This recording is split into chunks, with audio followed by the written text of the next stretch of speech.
Alright, so we're back for another episode of Talking Chalk, where you bring the questions, I provide the answers. I'm still here in Suva, Fiji.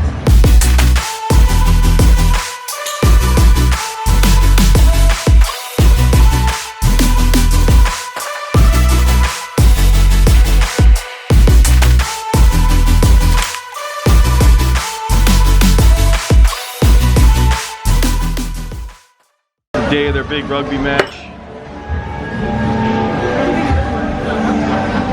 Everybody's partying, getting ready for the game or match, whatever it's called, competition. So let's go. Aaron George, 81. Are plyometrics a good warm-up for each lifting session?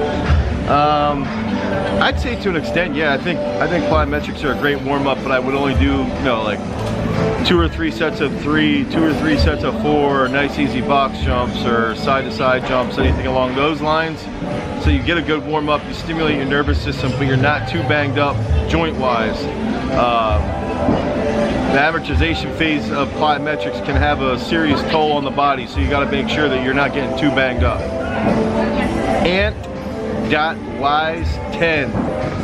What are the best lifts for trying to dunk? Front squat, snatch, hurdle hops.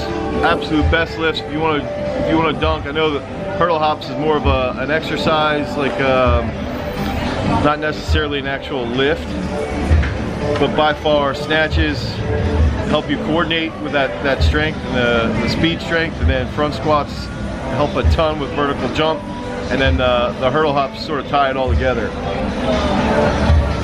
Drinking my long black coffee in Fiji. Can girls bench press 300 pounds from Vic Tweezy? Yes, they can, absolutely. Rachel Fatherly at DL Scholar has bench pressed over 300 pounds. She's a female shot putter, 100%. Large _ Ezra. Fix jumping back in the clean and snatch. The easiest way to fix that is to, one, know how to move, understand how your knees should be off the floor, how your knees should be when the bar passes the knees. But most importantly, the easiest way to fix that, the jump back and the jump forward, is in the clean and the snatch. Stay on the heels a little bit longer, don't get on the toes early, and do no feet. Do no feet snatches, no feet cleans, and you're gonna figure that out real quick where you need to be. Fight _ against _ dad bod. Will Michael Carter's high school shot record ever be touched? Maybe. Doubtful, but maybe. We've had a lot of really freaking good shot putters come through. Krauser, Pippery, Jordan Geis, Brent Noon was probably all gassed up, and none of these guys still came close to it, so maybe. I think that's the craziest record there is. Will a person get benefits of Olympic lifting for sports even if they have bad technique? Yes, that's from Yo WEHZ. Yes, as long as you're still, you know, you can pull that bar quick, you can get good hip accelerator, like good pop off your hips, good finish, good tall pull. I know a lot of football players that don't have the best Olympic weightlifting technique, but they're proficient. I don't think that it means get away with the absolute shit American football style clean form where, you know, they split into a giant V, and if they did that on the football field, they'd be folded like an accordion.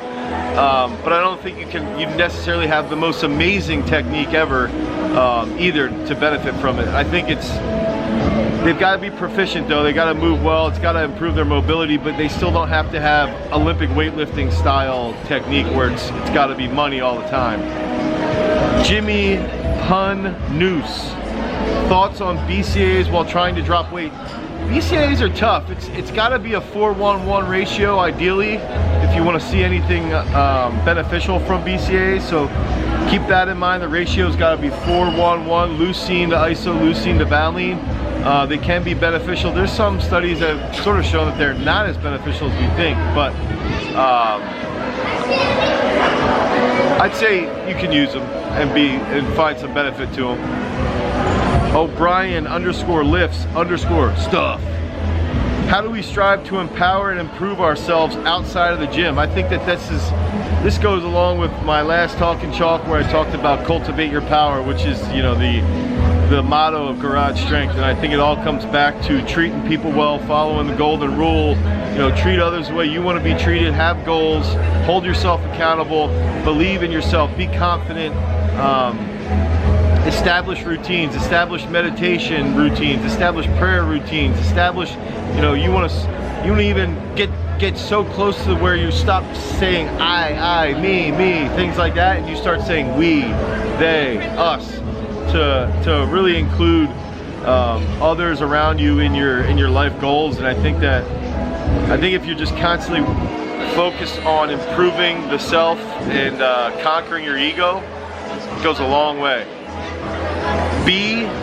Day with 4 Ys. Anyone have results doing the bench program? Hell yeah. We had 3 or 4 different people over the last 2 weeks send us in DMs saying they've added 25, 30, 35 pounds to their bench max over the last 8 weeks. It's an 8-week program. Pick it up at garagestrength.com. Bench program, absolutely. B-Day again. Will there be a West Coast Garage Strength gym? Possibly. Possibly. Some people have asked this question quite a bit about me branching out. I don't know. I don't know if I want to deal with that or not.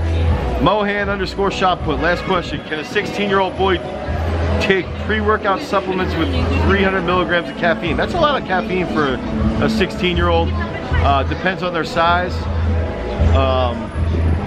I know we've had guys in our gym take 300 milligrams of caffeine that are 16 years old. It's not ideal, but it's possible.